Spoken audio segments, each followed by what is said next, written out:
Good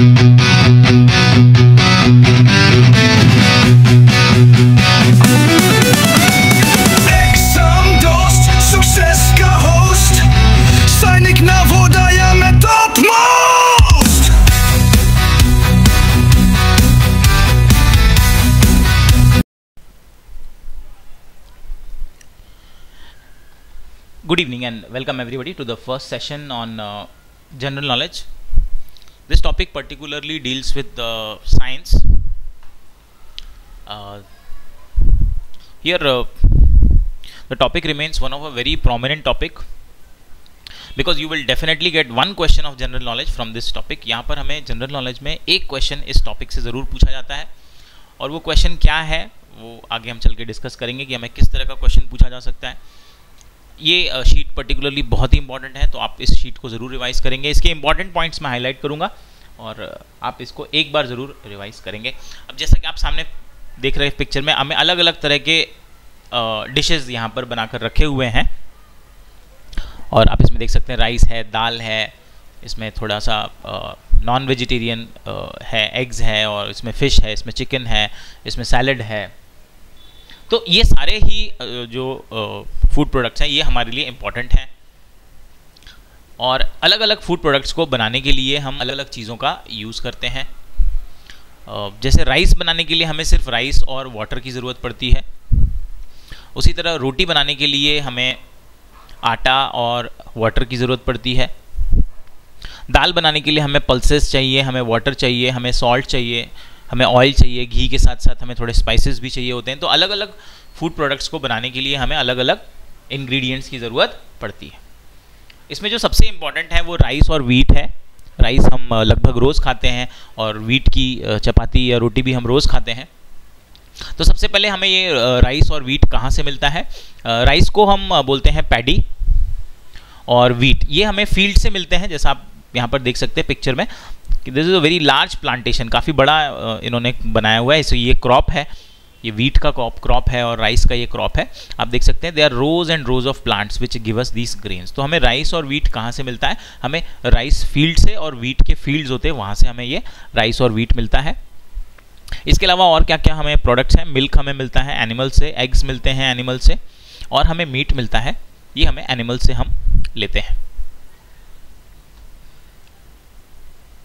next, अब इससे हम क्या क्या बना सकते हैं ये इन्होंने बताया हुआ है। हम इडली बनाते हैं तो इडली में क्या क्या इंग्रेडिएंट्स हैं, राइस है, उड़द दाल है, सॉल्ट है और वाटर है। चिकन करी बनाने के लिए हमें चिकन चाहिए, स्पाइसेस चाहिए, ऑयल और घी चाहिए, थोड़ा वाटर चाहिए। तो यहाँ पर उनके अलग अलग सोर्सेज बताए हुए हैं। जैसे इडली कम्प्लीटली प्लांट सोर्स से बन रहा है, चिकन करी एनिमल से भी आ रहा है और प्लांट से भी आ रहा है।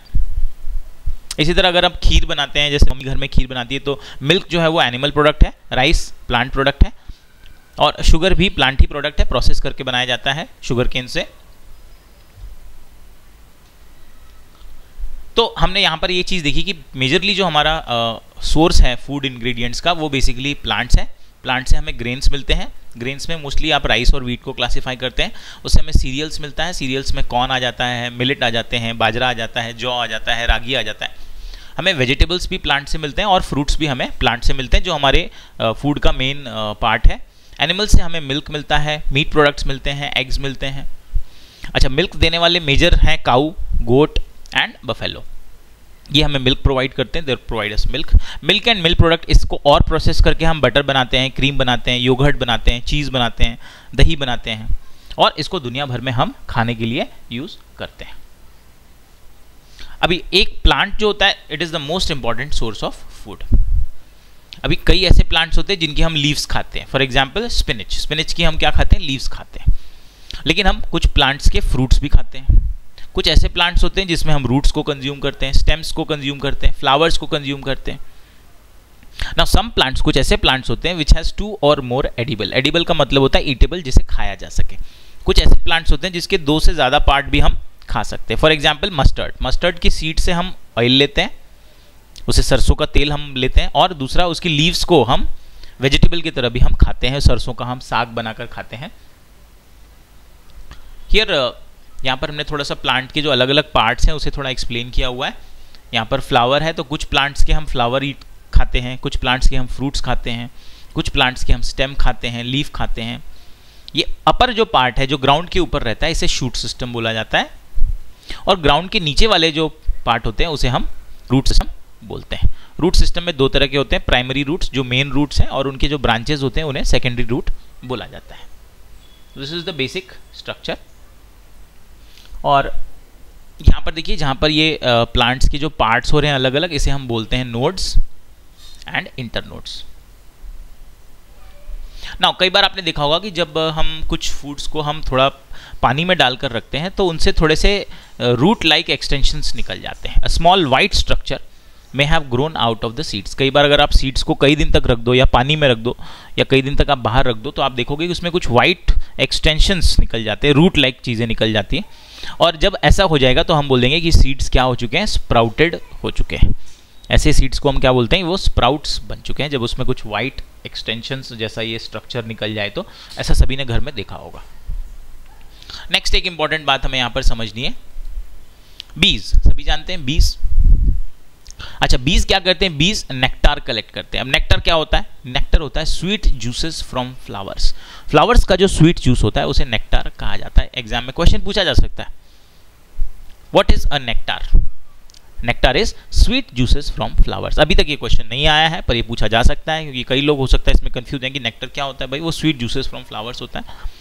अब बीज क्या करती हैं कि इस स्वीट जूस को they convert it into Honey, वो उसको हनी में कन्वर्ट कर लेती हैं और उसको स्टोर कर लेती हैं अपने हाइव में। जैसा आप एक डायग्राम में देख सकते हैं, ऊपर ये उनका हाइव है जहां पर उन्होंने फ्लावर्स के जूस को निकाला है, उसे हनी में कन्वर्ट कर लिया है। अब आपको ये बात पता है कि फ्लावर्स जो होते हैं वो सीजनल होते हैं, वो हर साल में साल भर नहीं मिलते हैं।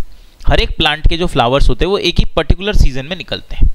तो जैसे ये फ्लावर्स निकलते हैं, ये बीज क्या करती हैं, उनके जूसेस को ये ले लेती हैं, उनको सक कर लेती हैं और उसके बाद उसे स्टोर कर लेती हैं। Flowers and their nectar may be available only for a part of the year, वो कुछ समय के लिए अवेलेबल होते हैं। सो बीज what they do, they will store this nectar for the use through out the year. क्योंकि भाई अगर उन्होंने इसको स्टोर करके नहीं रखा तो साल भर उन्हें खाना कैसे मिलेगा, तो इसलिए वो क्या करते हैं, जूसेस लेकर उसे हनी में बनाकर वो अपने पास स्टोर करके इसे रख लेती हैं ताकि वो साल भर इसको अपने फूड की तरह से यूज कर सके।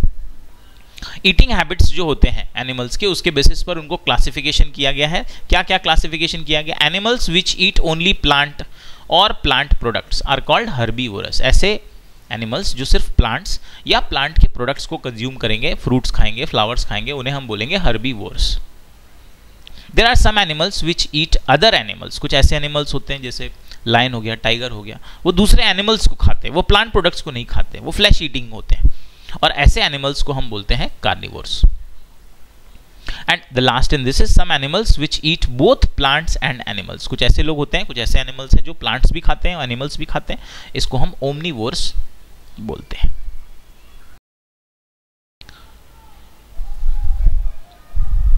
So based on the eating habits there are three classification: herbivorous, carnivorous and omnivorous. Now let us go and see the different component of food. एक फूड देखें या कोई भी आप डिश देखें तो वो डिश या तो प्लांट से बनी होती है या एनिमल से बनी होती है। और इन सभी फूड प्रोडक्ट्स में कुछ खास इंग्रेडिएंट्स होते हैं, कुछ खास कंपोनेंट्स होते हैं जो हमारी बॉडी के लिए बहुत ही ज़रूरी होते हैं। और ऐसे कंपोनेंट्स जो हमारी बॉडी के लिए इंपॉर्टेंट है, हमारी बॉडी के ग्रोथ के लिए, डेवलपमेंट के लिए इंपॉर्टेंट है, ऐसे कंपोनेंट्स को हम कहते हैं न्यूट्रिएंट्स। क्वेश्चन पूछा जा सकता है, what are nutrients? Nutrients are the important food components which are required by our body. Nutrients अभी तक क्वेश्चन नहीं पूछा गया, चांसेस कम है, लेकिन ऐसा हो सकता है कि 2-3 स्टेटमेंट दे दे, उसमें एक न्यूट्रिएंट का भी डाल दें और पूछ लें भाई दिस इज ट्रू और not, nutrients are the components required by our body. Yes, it is required by our, इसलिए उनको न्यूट्रिएंट्स कहा जाता है। हमारी बॉडी को न्यूट्रिशन देने का काम करते हैं वो। आइए देखते हैं मेजर न्यूट्रिएंट्स क्या क्या है, हमारी बॉडी को क्या क्या मेजर न्यूट्रिएंट्स चाहिए। मेजर हमें चाहिए, सबसे पहला हमें कार्बोहाइड्रेट चाहिए। This is the first and most important, ये हमें एनर्जी देने का काम करता है। नेक्स्ट प्रोटीन्स हमें चाहिए। प्रोटीन्स को हम बिल्डिंग ब्लॉक्स भी बोलते हैं। हमारी बॉडी पूरी की पूरी प्रोटीन से ही बनी हुई है। अगर आप प्रोटीन नहीं लेंगे, अगर आप कभी बीमार पड़ जाते हैं, कोई इंजरी हो जाती है, डॉक्टर क्या बोलता है, प्रोटीन वाला फूड खाइए, एग खाइए। क्योंकि प्रोटीन क्या करता है, प्रोटीन बॉडी को बिल्ड करने में हेल्प करता है। जो भी आपकी इंजरी हो गई है, लॉस हो गया है कुछ, अगर आपको कोई बॉडी पार्ट आपका वीक हो गया तो प्रोटीन वहां पर जाकर उसे दोबारा से रीफॉर्म करने का काम करता है। Fats very important. फैट्स एक ऐसी चीज है जो हमें एनर्जी ही देती है, लेकिन फैट की जो एनर्जी होती है वो बहुत ही ज़्यादा होती है एज कम्पेयर टू कार्बोहाइड्रेट। तो अगर आपने फैट लिया तो एनर्जी तो मिलेगी, लेकिन बहुत ज़्यादा एनर्जी मिल जाएगी जितनी हमारी बॉडी यूज़ भी नहीं कर पा रही है। इसीलिए अगर आप ज़्यादा फैट लेंगे तो आप क्या होने लगेंगे, आपके अंदर आप थोड़े मोटे होने लगेंगे। क्यों? क्योंकि उसे एनर्जी मिल तो रही है लेकिन बहुत ज़्यादा मिल रही है, जितनी ज़रूरत नहीं है उतनी मिल रही है। तो एक्सेस एनर्जी क्या होगी, बॉडी में स्टोर होगी। बॉडी में स्टोर होगी तो वो फैट बन जाएगी। तो फैट भी हमको एनर्जी देते हैं लेकिन एक्सेसिव एनर्जी देते हैं। Next is vitamin, very very important for our body, and minerals.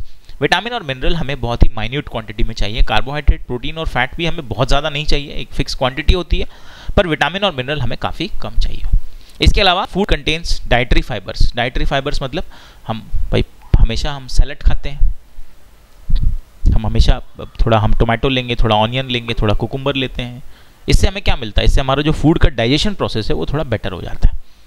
और हमें इसके अलावा वाटर भी चाहिए, water which is also required by our body. Water क्यों चाहिए, वाटर इसलिए चाहिए क्योंकि हमारा जो फूड प्रोडक्ट है काफ़ी कॉम्प्लेक्स है, उसको थोड़ा डाइल्यूट करना होता है, थोड़ा उसको सिंपल करने के लिए हमें उसमें पानी भी थोड़ा डालना पड़ता है। सो ये सारे हमारे बॉडी के लिए इंपॉर्टेंट न्यूट्रिएंट्स हैं। इसमें न्यूट्रिएंट्स ये ऊपर के 5 हैं। Dietary fibres and water are basically required to complete the digestion process.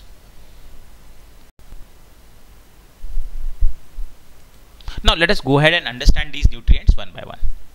There are many types of carbohydrate. Carbohydrate कई तरह के होते हैं, पर हमारे लिए जो सबसे ज़्यादा यूजफुल है, जो हम खाते हैं, जो राइस और व्हीट के फॉर्म में हम खाते हैं, the main carbohydrate found in our food are in the form of starch and sugars. Most important part, question पूछा जा सकता है, हम जो कार्बोहाइड्रेट कंज्यूम करते हैं वो किस फॉर्म में करते हैं, या ह्यूमंस जो कार्बोहाइड्रेट लेते हैं किस फॉर्म में लेते हैं, वो स्टार्च के फॉर्म में लेते हैं और वो शुगर के फॉर्म में लेते हैं। इसमें से शुगर आप जानते हैं, स्टार्च आप समझिए ऐसा कि आपने देखा है कई बार मम्मी राइस बनाती है तो आपने देखा होगा राइस का जब राइस बॉईल हो रहा होता है तो उसका जो वाटर है, जो उसके अंदर जो पानी है वो वाइट कलर का हो जाता है, वो स्टार्च होता है। और अगर राइस को जब आप उबालो तो आप देखो राइस भी सॉफ्ट सा हो जाता है, वो क्या हो गया, वो कार्बोहाइड्रेट जो राइस है उसका कार्बोहाइड्रेट जो है वो है ना सॉफ्ट फॉर्म में आ गया है, वो उसे स्टार्च बोलते हैं। तो हम जो कार्बोहाइड्रेट लेते हैं वो कौन से फॉर्म में लेते हैं, स्टार्च के फॉर्म में लेते हैं और शुगर्स के फॉर्म में लेते हैं। There are other also nutrients which are vitamins and minerals that are present in different food items. इसके अलावा विटामिन और मिनरल भी हमारे लिए बहुत ज़रूरी है, जो अलग अलग फूड आइटम्स में हमारे पास प्रेजेंट होता है। Let us start with the first one which is carbohydrate. तो यहाँ पर एक हमारा क्वेश्चन बन गया कि हम कार्बोहाइड्रेट कौन से फॉर्म में लेते हैं, ह्यूमंस कौन से फॉर्म में लेते हैं, स्टार्च और शुगर के फॉर्म में लेते हैं। यहाँ पर क्वेश्चन आपका ये बन सकता है। Next, carbohydrate mainly provide energy to our body. Most important part, यहाँ पर क्वेश्चन पूछा जा सकता है कि कार्बोहाइड्रेट से हमें क्या मिलता है, कार्बोहाइड्रेट से हमें एनर्जी मिलती है। Most important. कार्बोहाइड्रेट के बाद फैट्स हैं, फैट्स हमें क्या देते हैं, फैट्स भी हमें एनर्जी देते हैं, पर फैट्स हमें बहुत ज़्यादा एनर्जी देते हैं। Fat give us much more energy as compare to the same amount of carbohydrate. अगर आपने 10 ग्राम्स कार्बोहाइड्रेट लिया और आपने 10 ग्राम फैट लिया तो एनर्जी की जो यूनिट होती है वो जूल होती है, या कैलोरीज में भी हम इसे मेजर करते हैं। अच्छा, अगर आपने 10 ग्राम कार्बोहाइड्रेट लिया तो फॉर एग्जांपल हमें 100 कैलोरीज मिले, और अगर आपने 10 ग्राम फैट लिया तो हमें मिलते हैं 1000 calories. Just giving an example.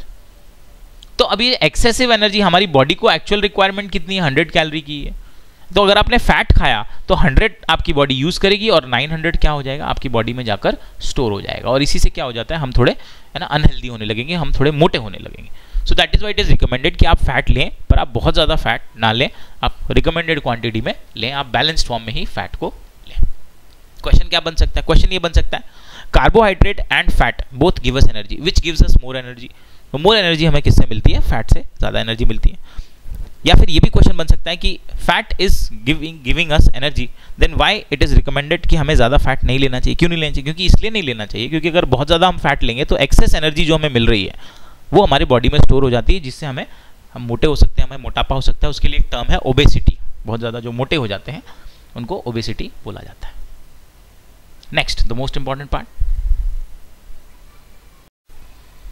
Now coming to the next part, very most important part, foods containing protein are often called body building foods. तो क्वेश्चन बन सकता है, which nutrient is called body building food? Answer is protein is called body building food। और सही भी हमारी body को बनाने में यही काम करता है। जैसे मैंने पहले भी बताया आपको, अगर आप बीमार पड़ जाएं डॉक्टर क्या बोलता है, अंडे लीजिए, नॉनवेज लीजिए, चिकन खाइए, थोड़ा है ना प्रोटीन रिच फूड खाइए। क्यों? क्योंकि प्रोटीन आपकी बॉडी को दोबारा से बिल्ड करने का काम करता है। मोस्ट इंपॉर्टेंट, अभी तक ये क्वेश्चन नहीं पूछा गया है कि विच of the following is called body building food, पर बहुत ही कॉमन पॉइंट है, इसीलिए आपको ध्यान में रखना बहुत जरूरी है। हमारी बॉडी को बनाने का काम, हमारी बॉडी को बढ़ाने का काम, ग्रोथ का काम कौन करता है? प्राइमरीली प्रोटीन करता है। तो इसीलिए प्रोटीन लेना बहुत ज़्यादा ज़रूरी है। आप लोग देखिएगा ये जो बॉडी बिल्डर्स होते हैं हमेशा प्रोटीन शेक लेते हैं। क्यों लेते हैं? क्योंकि उनकी बॉडी और ज़्यादा ग्रो करे।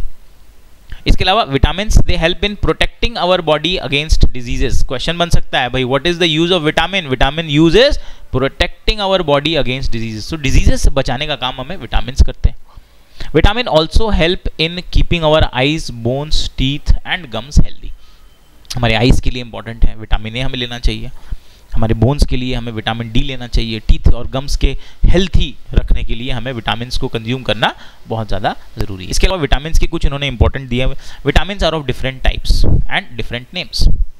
सम ऑफ दीज, विटामिन के अलग अलग टाइप्स बताएं। पहला विटामिन ए बताया, विटामिन सी बताया, विटामिन डी है, विटामिन ई है, विटामिन के है। ये अलग अलग तरह के विटामिन होते हैं, अलग अलग इनका फंक्शन होता है। There is also a group of vitamin, it is called vitamin B complex. Vitamin B1 से लेकर B12 तक इसको क्लासिफाई किया गया है। तो इसको पूरे ग्रुप को बी कॉम्प्लेक्स बोल दिया गया है क्योंकि सारा ये B1 से लेकर B1, B2, B3, B4, B5, B6, B7, B8, B9, B10 और B11 और B12। अब इनके अलग अलग नाम भी हैं पर वो हमारे सिलेबस में नहीं है, हमें नहीं पूछे जाएंगे। बस विटामिन बी कॉम्प्लेक्स हमें समझना जरूरी है और ये अलग अलग विटामिन हमें समझने जरूरी है। तो यहाँ पर हमें एक क्वेश्चन बन सकता है कि विटामिन का क्या फंक्शन है, वो हमें डिजीज से प्रोटेक्ट करने का काम करेंगे। अब देख लेते हैं एक बार नटशेल जो एग्जाम के लिए इंपॉर्टेंट है, जो पूछा जा सकता है, पहले पूछा भी गया। Vitamin A keeps our skin and eyes healthy. तो विटामिन ए अगर आप अच्छे से लेंगे तो आपकी स्किन क्या होगी? हेल्दी रहेगी। आपके आईज क्या रहेंगे? बहुत अच्छे से आपको दिखाई देगा। आपकी विजन का प्रॉब्लम नहीं होगा। ओल्ड एज में लोग अगर आप क्या है, अगर आपने अभी चाइल्डहुड में अगर अच्छे से आपने विटामिन ए नहीं लिया तो अभी क्या है, हमारी बॉडी विटामिन ए एब्जॉर्ब कर सकती है। तो अगर आप अभी अच्छे से विटामिन ए नहीं लेंगे तो आगे चल के आपको ये प्रॉब्लम आ सकता है, आपको विजन का इशू आ सकता है। Now we discussed vitamin A. It will keep our skin and our eyes very healthy. Now vitamin A mostly found in the leafy vegetables. जिन भी सब्जियों में पत्तियां होती हैं जैसे पालक है या जो हरी सब्जियां होती हैं जो जैसे लौकी है, बॉटल गॉर्ड है, बिटर गार्ड, करेला है, ऐसी सब्जियों में हमें विटामिन ए मिलता है। Next very important vitamin C. It helps the body to fight against many diseases. Vitamin C हमें सबसे ज़्यादा मिलता है आंवला में, टोमेटो में, फ्रूट्स में अगर आप देखेंगे तो वाटरमेलन आप ले सकते हैं, लेमन आप ले सकते हैं, इनमें हमें विटामिन सी मिलेगा। Next is vitamin D, most important for our bones and teeth. It helps our body to use calcium for bones and teeth.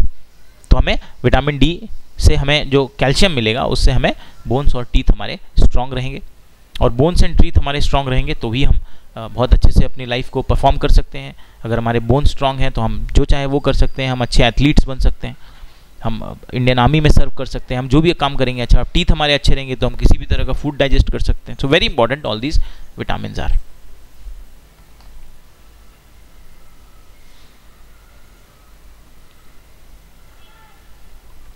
Next minerals. Minerals are needed by our body in small amount. Mineral हमें बहुत ज़्यादा नहीं चाहिए, बहुत ही minute amount में चाहिए, पर ये बहुत इंपॉर्टेंट होते हैं। Each one is essential for proper growth of body and to maintain good health. Rice has more carbohydrates than any other nutrient. यहाँ पर क्वेश्चन पूछा जा सकता है कि सबसे ज़्यादा कार्बोहाइड्रेट किस में पाया जाता है? आंसर इज राइस में पाया जाता है। टेक्स्ट बुक में दिया है, पूछा जा सकता है। Thus we say that rice is a carbohydrate rich source of food. Question क्या बन सकता है? Rice is what type of food? What is the nutrient in which rice is very rich? Answer is rice is rich in carbohydrate. सबसे ज़्यादा carbohydrate हमें rice से मिल जाता है। Moving to the next, the dietary fibers. Dietary fibers मतलब salad की बात कर रहे हैं। Our body also need dietary fibers and water. Dietary fibers are also called roughage. Roughage is mainly provided by plant products in our food. Roughage का मतलब क्या हो गया? जो भी सैलेड में जो चीज़ें खाते हैं हम, टोमेटो है, कुकुम्बर है, अनियन है, रेडिश है, ये जो सारी चीज़ें होती हैं ये सारी हमें डाइटरी फाइबर्स होते हैं। और ये हमें इनका वैसे तो हमने रफेज नाम रखा हुआ है, ये सारे के सारे हमें प्लांट से मिलते हैं। और ये इसका मेन फंक्शन ये है कि ये डाइजेशन प्रोसेस में हमें हेल्प करता है। Whole grain pulses, potatoes, fresh fruits, vegetables are the main sources of roughage. यहाँ से हमें roughage मिलेगा. Roughage does not provide any nutrient to our body. ये हमारी बॉडी को कोई न्यूट्रिएंट तो नहीं देता, but it is a very essential component of our food and adds to the bulk. ये हमारे फूड को बढ़ाता है, उस क्वांटिटी को बढ़ाता है. And this helps in our body to get rid of undigested food. Undigested food मतलब हम जो भी खाना खाते हैं भाई, उसमें से जो भी पार्ट अनडाइजेस्टेड रह जाता है वो हमारी बॉडी बाहर निकाल देती है. तो जब आप अपनी बॉडी में रफेज ऐड करोगे तो रफेज क्या करता है, जो अनडाइजेस्टेड फूड है उसको बाहर निकालने में बहुत हमें हेल्प करता है. It is very very important. Next, coming to the most important part, water. कई लोग ऐसे हैं जो पानी बहुत कम पीते हैं, प्रॉपरली पानी को वो नहीं पीते हैं, उसका इंपॉर्टेंस नहीं समझते. Water helps our body to absorb nutrients from food. सबसे इंपॉर्टेंट पॉइंट है, समझो इसको. पानी नहीं पियोगे, आपने बहुत सारे फ्रूट्स खा लिए, बहुत अच्छे आपने वेजिटेबल्स खा लिए, सारे न्यूट्रिएंट रिच फूड खा लिए, लेकिन पानी नहीं पिया. अब इससे होगा क्या? अगर आपने पानी नहीं पिया तो भाई हमें पता है कि water has a dissolving capacity. पानी किसी भी चीज़ को डिजॉल्व कर लेता है और वो किसी भी चीज़ के ब्रेकडाउन में भी हेल्प करता है. तो अगर आपने पानी नहीं पिया, आपने सारे न्यूट्रिएंट रिच फूड तो खा लिए, लेकिन अगर आपने पानी नहीं पिया तो इन सारी चीज़ों का डिजॉल्वेशन नहीं होगा, ये सारी चीज़ें डिजॉल्व नहीं होंगी, और डिजॉल्व नहीं होंगी तो हमारी बॉडी में ठीक से ये नहीं पहुंचेंगी. तो पानी भी बहुत इंपॉर्टेंट है. वैसे उसकी कोई न्यूट्रिएंट वैल्यू नहीं है, लेकिन उसका फंक्शन क्या है, सारे के सारे न्यूट्रिएंट्स को, विटामिन को, मिनरल्स को वाटर में डिजॉल्व करना और हमारी बॉडी के अलग अलग पार्ट्स में पहुंचाना, हमारी बॉडी के सेल्स में पहुंचाना. It also helps in throwing out some waste from body as urine and sweat. बहुत इंपॉर्टेंट है, राइट. हमारी बॉडी के जो भी टॉक्सिक सब्सटेंसेज होते हैं उसे बाहर निकालने में पानी, वाटर हेल्प करता है. We get most of our body water that our body needs from the liquids we drink. तो बहुत सारा पानी हमें, जो अलग अलग लिक्विड हम लेते हैं, जैसे हम पानी पीते हैं वहाँ से मिलता है. मिल्क में भी बहुत सारा पानी, एक्चुअली वेजिटेबल्स में भी पानी होता है, वहाँ से भी हमें पानी मिल जाता है. चाय हम पीते हैं, वहाँ से भी हम पानी मिल जाता है. और पानी हमें हर जो भी हम खाना पका रहे हैं उसमें हमें पानी ऐड करना बहुत ज़्यादा ज़रूरी है. जो भी हम फूड खाते हैं वो हमारा डाइट का पार्ट कहलाता है. For growth and maintenance of our good health our diet should have all the nutrients that our body need in right quantities. अगर हम अपनी बॉडी को अच्छे से डेवलप करना चाहते हैं, ग्रो करना चाहते हैं, स्ट्रॉन्ग बनाना चाहते हैं, तो हमें सारे न्यूट्रिएंट्स को प्रॉपरली लेना बहुत ज़्यादा ज़रूरी है. और ऐसा नहीं कि हमें कोई कम लेना है, कोई ज़्यादा, हमें सभी को बैलेंस अमाउंट में लेना ज़रूरी है. बहुत ज़्यादा कोई भी नहीं लेना होता है, बिग बैलेंस अमाउंट में आपको ये सारे के सारे न्यूट्रिएंट्स लेना बहुत ज़्यादा ज़रूरी है. Not too much of one and not too little of the other. कोई बहुत कम भी नहीं होना चाहिए, बहुत ज़्यादा भी नहीं होना चाहिए. The diet should also contain a good amount of roughage and water. तो न्यूट्रिएंट्स के अलावा रफेज मतलब सैलड भी होना चाहिए और पानी भी होना चाहिए. पानी का इंपॉर्टेंस क्या है, वो सारे विटामिन न्यूट्रिएंट्स को डिजॉल्व करेगा, तभी बॉडी उसे एब्जॉर्ब कर पाएगी, अदरवाइज आपका न्यूट्रिएंट्स लेना बेकार है. Such a diet is called a balance diet. Question पूछा जा सकता है, what is a balance diet? Balance diet has all the nutrients, vitamins, minerals, roughage and water. Everything will be together called as the balanced diet.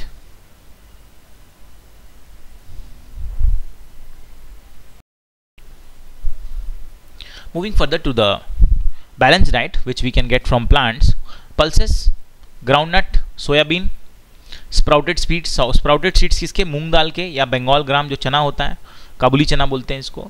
fermented foods, South Indian foods such as idli. A combination of floor, अलग अलग तरह के जो आटे होते हैं, मिस्सी रोटी जो होती है, ठेपला जो होता है, made from cereals and pulses. आपने देखा है कई लोग अलग अलग तरह के रोटी बनाते हैं तो उसमें बहुत सारी चीज़ें, कोई लोग चना मिलाकर पीस कर डाल देते हैं, तो ये भी सारे अच्छे होते हैं. बनाना अच्छा है. स्पिनच, सत्तू, जैगरी, जैगरी मतलब गुड़ होता है.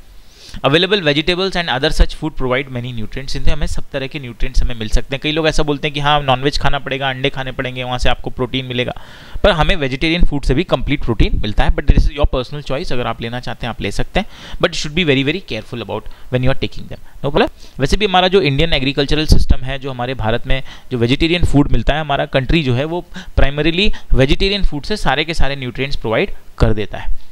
Therefore, one can eat a balanced diet without expensive food material. तो यहाँ पर अगर आपको एक बैलेंस डाइट चाहिए तो बहुत महंगा आपको जरूरत नहीं. ये सारी चीज़ें आप जो देख रहे हो ये बेसिकली घर पे अवेलेबल होती हैं, जो बहुत ही चीप आती हैं और जो हमें बेसिक कंप्लीट न्यूट्रिएंट और कंप्लीट डाइट देने के लिए रेडी रहती है. नेक्स्ट, ये सारे यहाँ पे फोटो बना दिया. ग्राम है, मूंग दाल है, तुअर दाल है, बीन्स हैं, सोयाबीन है, पीज है. इसमें से soybean I will not recommend, rest all you can है ना have and take a balance diet. Next, अब नॉनवेज अगर आप फूड देखते हैं आप, तो यहाँ पर मीट है जहाँ से हमें प्रोटीन्स मिलता है, उन्होंने मेंशन भी किया है, some sources of protein both plant sources and animal sources. तो मीट एनिमल सोर्स हो गया, फिश एनिमल सोर्स हो गया, पनीर क्या हो गया, प्लांट सोर्स हो गया, सॉरी एनिमल सोर्स हो गया, वो मिल्क से बनता है, और थोड़ा ये मिल्क आ गया, थोड़ा एग्स आ गए, ये सारे हमें प्रोटीन्स देते हैं। These are the plant and animal sources protein. Next talking about vitamin A. Vitamin A हमें कहाँ कहाँ पे मिलेगा? विटामिन ए में मिलेगा पपाया में, खूब पपाया आप लोग खाइए, कैरेट खाइए बहुत सारा, मैंगो आप खाइए, विटामिन ए खूब मिलेगा आपको। फिश ऑयल होता है, मिल्क होता है, इनसे भी आपको बहुत सा विटामिन ए मिलता है।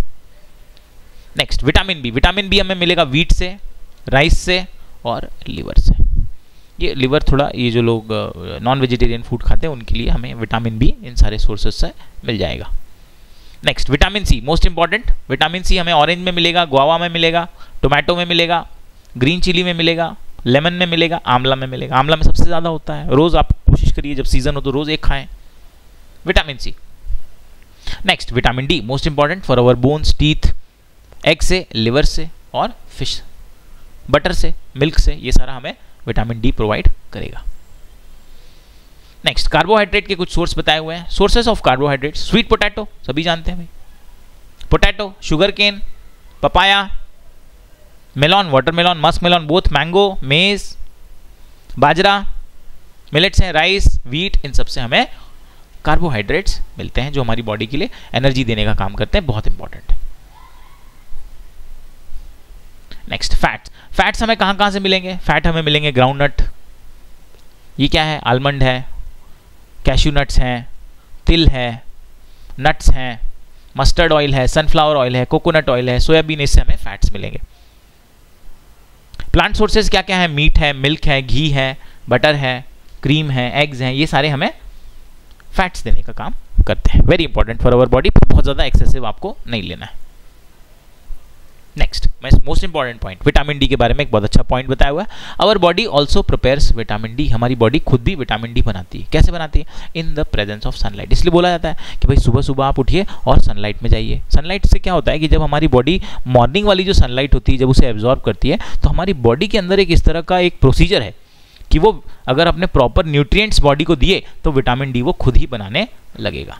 Insufficient exposure to sunlight is causing vitamin D deficiency in many people. अगर आप ठीक से सनलाइट में नहीं जाते हैं और आप दिन भर अंधेरे में घर के अंदर लाइट में रहते हैं, लाइट इवन दो आप लाइट में रहते हैं, अगर आप सनलाइट नहीं लेते हैं या सन की जो लाइट है अगर वो नहीं पड़ती तो विटामिन डी हमारी बॉडी में ठीक से नहीं बन पाता है। विटामिन डी के बारे में ऐसा बताया जाता है कि विटामिन डी जो मिनरल्स और न्यूट्रिएंट्स हैं वो लेने से सनलाइट में जाने के बाद वो हमारी बॉडी प्रिपेयर करती है विटामिन डी को। Next some sources of iodine. Iodine is very important mineral for us. Ginger, बाकी ये नॉन वेजिटेरियन फूड है, फिश है, स्पिनच है, ये सारे हमें आयोडीन देने का काम करेंगे। Next some sources of phosphorus, very important mineral for us. Banana, rice, wheat, green chilli and milk, इससे हमें क्या मिलेगा? फॉस्फोरस मिलेगा। Next iron. आयरन तो हमारे लिए बहुत इंपॉर्टेंट है। आयरन हमारे ब्लड में प्रेजेंट होता है।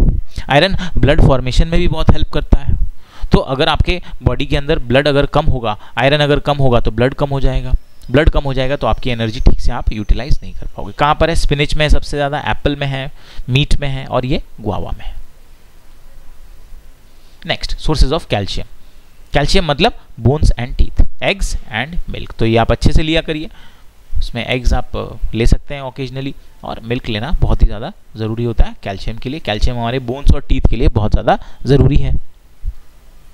Eating the right kind of food is not enough, it should also be cooked properly so that its nutrients are not lost. यहाँ पर बता रहे हैं कि आपने सही खाना तो खाया लेकिन उसे सही तरीके से खाना भी बहुत ज़्यादा ज़रूरी है।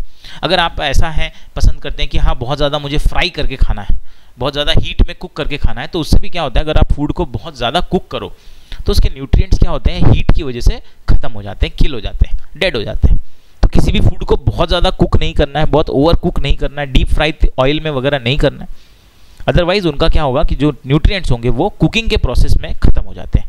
We are aware that some nutrients get lost in the process of cooking and preparation. तो क्या है अगर आप खाना हमेशा ऑयली स्पाइसी खाना पसंद करते हैं, ज़्यादा मिर्च मसाले वाला खाना पसंद करते हैं, तो ऐसे फूड को बनाने के लिए क्या होता है कि बहुत ज़्यादा कुकिंग करनी पड़ती है। फ्राई करो, फिर तेल में डालो, फिर उसे और गर्म करो। तो ऐसे में क्या होता है कि जब आप फूड में बहुत ज़्यादा ऑयल और फ्राई आप कर रहे हैं, उसे हीट कर रहे हैं, तो हमारे न्यूट्रिएंट्स जो होते हैं, जो विटामिन होते हैं, जो मिनरल्स होते हैं, वो क्या हो जाते हैं, डिसॉल्व हो जाते हैं और वो खत्म हो जाते हैं। आगे देखते हैं कि कैसे हम न्यूट्रिएंट्स को और खत्म करते हैं। If the vegetables and fruits are washed after cutting और peeling them, it may result in the loss of some vitamin. कह रहा है कि अगर आपने वेजिटेबल्स को काटने के बाद अगर धोया, पीलिंग मतलब छीलने के बाद, कई ऐसे फ्रूट्स होते हैं, वेजिटेबल होते हैं जिनको हम पील करते हैं, उनके जो स्किन होती है उसे निकाल कर हम बनाते हैं, तो अगर आप उसे काटने के बाद धोते हो तो विटामिन हमारे चले जाते हैं। तो हमें क्या करना चाहिए, पहले उसे धोना चाहिए और बाद में उसे कट करना चाहिए, क्योंकि अगर आपने कट करने के बाद उसे धोया तो बहुत सारे विटामिन क्या है, धोने पे पानी में बह जाएंगे। The skins of many vegetables and fruits they contain vitamin and minerals. ये कई ऐसे वेजिटेबल्स और फ्रूट्स होते हैं जिनकी स्किन मतलब जिनके ऊपर की जो लेयर होती है उसमें भी विटामिन और मिनरल्स पाए जाते हैं। Repeated washing of rice and pulses may remove some vitamin and minerals present in them. Mummy अगर राइस और दाल पकाते समय अगर उसे बहुत बार धो रही है, 2 या 3 बार धोना चाहिए, that is important to remove the impurities. लेकिन अगर बहुत बार आप उसे धोएंगे तो उसके मिनरल्स और विटामिन क्या होंगे, बह जाएंगे, वो कम हो जाएंगे, जो प्रॉपर आपको मिलना चाहिए वो नहीं मिलेगा। बट कुकिंग प्रोसेस हमारे लिए ज़रूरी भी है। क्यों ज़रूरी है? क्योंकि cooking improves the taste of food and makes it easier to digest. So why the cooking process is important, question पूछा जा सकता है। 2 रीजन है मेजरली। पहला तो कुकिंग से टेस्ट ऑफ फूड बेटर हो जाता है। जैसे अगर आप फॉर एग्जांपल अगर आप बिटर गॉड करेला आप लेते हैं तो करेला आप कच्चा खाएंगे आप नहीं खा पाएंगे, बहुत वो बिटर होता है, टेस्ट में कड़वा होता है। लेकिन अगर आप उस करेले को थोड़ा सा आप फ्राई कर लें तो उसका टेस्ट क्या होता है, बिटरनेस कम हो जाती है और आप आसानी से उसे खा सकते हैं। तो पहला तो वो टेस्टी हो जाता है और दूसरा उसको डाइजेस्ट करने में थोड़ी सी आसानी हो जाती है। वो कुक कर लेते हैं, थोड़ा सॉफ्ट हो जाता है और आसानी से हमारी बॉडी उसे डाइजेस्ट कर लेती है। Cooking also result in loss of certain nutrients. तो कुकिंग की वजह से थोड़े न्यूट्रिएंट्स भी लॉस होते हैं, पर हम उसका कुछ नहीं कर सकते, है ना। थोड़े बहुत तो न्यूट्रिएंट्स लॉस होंगे, सो दैट इज ओके। बहुत ज़्यादा आप कुकिंग उसको ना करें। कई बार बोला था कि खाने को बार बार गर्म आप ना करें, है ना। अपने खाना लाया बनाया है मम्मी ने और हम बार बार गर्म करके खा रहे हैं, तो उससे क्या हो रहा है, उसके न्यूट्रिएंट्स आप बार बार लूज कर रहे हैं। Many useful proteins and considerable amount of minerals are lost if excess water is used during cooking and is then thrown away। तो अगर आप खाना बनाते समय बहुत ज़्यादा पानी डाल देते हैं सब्जी में तो उससे भी क्या होता है, हमारे विटामिन उस पानी में डिसॉल्व हो जाते हैं। डिसॉल्व होने के बाद जब हम उसे गर्म करते हैं तो वो उड़ जाते हैं, है ना, वे वेपराइज हो जाते हैं, वेपरेट हो जाते हैं। Vitamin C easily gets destroyed by heat during cooking. इसमें सबसे इंपॉर्टेंट विटामिन सी है। तो विटामिन सी को अगर आप बहुत, विटामिन सी का कोई खाना है, फॉर एग्जाम्पल टमाटर में विटामिन सी है, अगर आपने किसी सब्जी में टमाटर डाला और बार बार आप उसे पानी डालकर उबाले जा रहे हो, गर्म किए जा रहे हो, फ्राई किए जा रहे हो, तो विटामिन सी जो है सबसे पहले उड़ जाता है। क्वेश्चन पूछा जा सकता है, which of the following vitamin gets easily destroyed by heat? Answer is vitamin C gets. सबसे आसानी से विटामिन सी उड़ जाएगा आपकी बॉडी से, सॉरी फूड आइटम से, जो भी वो फूड प्रोडक्ट आप ले रहे हो उससे सबसे पहले उड़ जाने वाला कुकिंग के प्रोसेस में होता है विटामिन सी। तो आपको बहुत ध्यान रखना है, खाने को ओवर कुक नहीं करना है। नेक्स्ट अगली बात करेंगे, अगर हम ओवर ईटिंग करें तो क्या हो जाएगा। ओवर ईटिंग करेंगे तो हम इस बच्चे की तरह हो जाएंगे। It can be very harmful for us to eat too much of fat rich food. अगर आप बहुत ज़्यादा फैट रिच फूड खाते हैं, बहुत ज़्यादा बटर खाते हैं, बहुत ज़्यादा घी खाते हैं, बहुत ज़्यादा आप नट्स दिन भर खा रहे हैं और आपकी क्वांटिटी भी ज़्यादा है खाने की, दिन में आपको 10 बार चाहिए, हर आधे घंटे में मम्मी ये दे दो, मम्मी वो दे दो, तो और आपका फूड भी क्या है, फैट रिच फूड है, थोड़ा स्पाइसी करके दे दो मम्मी, थोड़ा इसमें और थोड़ा घी डाल दो, बटर लगा दो मम्मी, थोड़ा क्रीम लगा दो थोड़ा सा, है ना, और वो अलग अलग तरह के वो चीज़ें जो आती हैं इसमें थोड़ा, है ना, इसमें। तो ऐसे खाने से क्या होगा, आपकी ऐसी कंडीशन हो जाएगी, आप बहुत मोटे हो जाएंगे। इस कंडीशन को क्या बोलते हैं, ओबेसिटी बोलते हैं। तो ये क्या है, ये फैट रिच फूड लेने से होगा। अगर बहुत ज़्यादा आप फैट रिच फूड लेंगे तो इस तरह की आपको बीमारियां हो सकती हैं।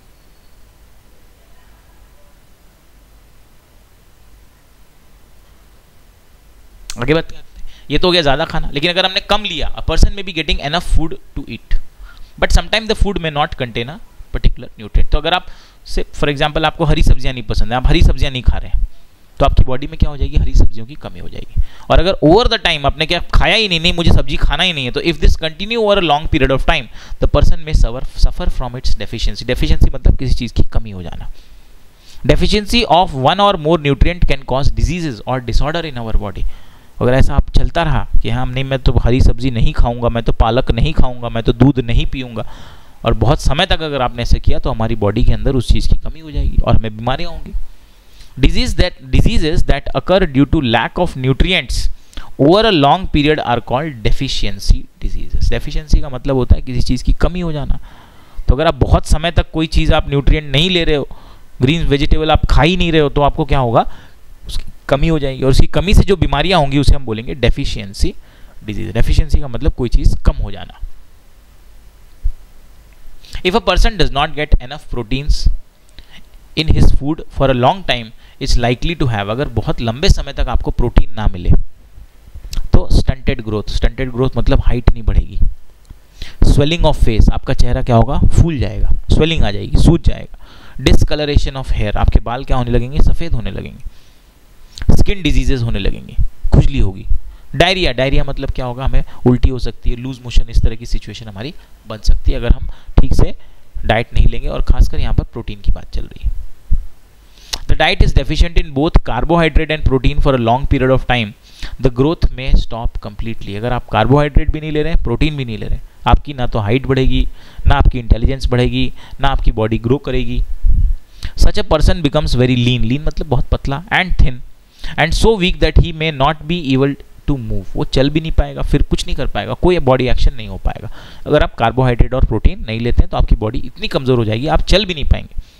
Deficiency of vitamins, different vitamins and minerals में also result in certain disease.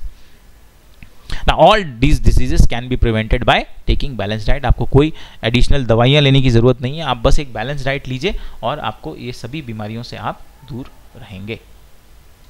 Now coming to the most important part, किस न्यूट्रिएंट से हमें, किस विटामिन से, किस मिनरल से क्या बीमारियां हो सकती हैं। एग्जाम में पहले भी क्वेश्चन पूछा गया, ये चार्ट आपके लिए बहुत इंपॉर्टेंट है। आपको अगर इस चैप्टर से पूछा जाएगा तो यही एक क्वेश्चन पूछा जा सकता है, मोस्ट इंपॉर्टेंट। विटामिन ए, अगर आपने विटामिन ए ठीक से नहीं लिया तो क्या बीमारी, लॉस ऑफ विजन, हमें ठीक से दिखाई नहीं देगा। सिम्टम्स क्या है, पुअर विजन, पुअर मतलब क्लियर चीजें नहीं दिखेंगी। Loss of vision in darkness, अंधेरे में बिल्कुल दिखाई नहीं देगा। Sometimes complete loss of vision, बिल्कुल भी विटामिन ए खाया ही नहीं, हरी सब्जियां खाई ही नहीं, आप कंप्लीटली लॉस ऑफ विजन का मतलब आप ब्लाइंड हो सकते हैं। सेकंड, विटामिन बी1 की कमी से क्या होगा, बेरी बेरी हो जाएगा। बेरी बेरी मतलब मसल्स कमजोर हो जाएंगे, ताकत नहीं मिलेगी काम करने की, very little energy to work. Vitamin B one से बेरी बेरी, नाम याद रखना, डिजीज का क्वेश्चन आ सकता है। विटामिन सी, विटामिन सी अगर हमने नहीं लिया, टोमेटो नहीं खाया ठीक से, आंवला नहीं लिया, विटामिन सी नहीं है, तो हमें डिजीज होगी स्कर्वी। स्कर्वी में क्या होगा, हमारे दांतों से खून निकलने लगेगा, bleeding gums. Wound will take longer time to heal, कोई चोट लगेगी तुरंत भर जाती, भरेगी नहीं, काफी टाइम लगेगा, एक हफ्ते तक चोट लगी भरा नहीं। Next, vitamin D, vitamin D नहीं लेंगे, बोन्स मजबूत नहीं होंगे, बीमारी होती है रिकेट्स, बोन्स आपके स्ट्रांग ही नहीं, खड़े नहीं हो पाएंगे आप, bones become soft and bent. Calcium very important, bones and tooth decay, दांत सड़ने लगेंगे, हड्डियां कमजोर हो जाएंगी, वीक बोन्स, टूथ डीके होगा। लास्ट इज आयोडीन, आयोडीन अगर आपने नहीं लिया ठीक से तो हमें लगेगी गोइटर। गोइटर में क्या होता है, हमारे नेक में स्वेलिंग हो जाती है। Glands in the neck appear swollen. Mental disability in children, बच्चे जो है वो मेंटली डिसेबल हो जाएंगे, कोई बात उनको ठीक से समझ में नहीं आएगी।